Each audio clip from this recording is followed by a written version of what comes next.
Redovno i pravilno čišćenje peći omogućit će vam dugotrajan i kvalitetan rad peći.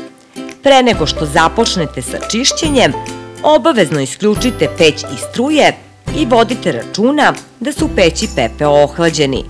U zavisnosti od kvaliteta peleta i intenziteta loženja, period čišćenja se povećava, odnosno smanjuje. Ložište i komora za sagorevanje. Izvaditi ložište i očistiti sve otvore od pepela i šljake.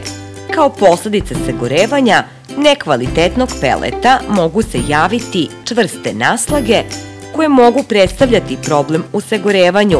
Sve naslage obavezno odstraniti nekim čvrstim predmetom.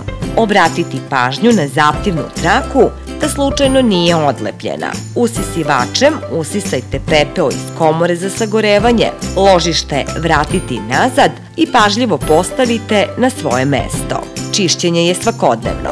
Prostor za odvod dima. Očistiti prostor za odvođenje dima tako što ćete skinuti poklopac koji ima dve krilaste navrtke i usisivačem usisati unutrašnjost peći. Čišćenje jednomesečno. Poklopac za čišćenje ispod rerne. Očistiti prostor u kojem se talože ostaci ispod rerne skidanjem poklopca za čišćenje. Usisivačem očistiti unutrašnjost peći. Obratite pažnju da poklopac zajedno sa zaptivnom trakom lepo dihtuje uz peć. Čišćenje na 2 nedelje. Prostor ispod plotne.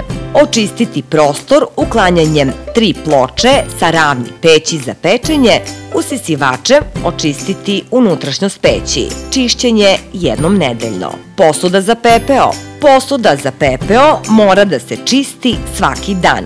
Usisavanjem ili jednostavnim izbacivanjem pepela. Prilikom vraćanja pepeljare obratite pažnju da posudu pravilno vratite na njeno mesto. Usisivačem usisajte pepeo u prostoru oko posude za pepeo. Nikada nemojte u posudu za pepeo stavljati pelete koje nisu izgoreli. Obratite pažnju da pepeljara zajedno sa zaptivnom trakom lepo dihtuju uz peć. Čišćenje je svakodnevno. Čišćenje cevi za prolaz vazduha. Čišćenje se obavlja tako što se poluga mehanizma za čišćenje više puta okreće levo i desno specijalnim ključem iz pribora. Čišćenje je svakodnevno. Rezervoar peleta. Čišćenje rezervoara se obavlja zbog prašine koja ispada usled sitnog peleta. Usisavanjem sprečavate dalje kvarove koje mogu nastati usled prašine koja se javlja. Čišćenje jednomesečno. Staklo. Čistiti suvom krpom. Podrazumeva se da je staklo hladno. Čišćenje po potrebi.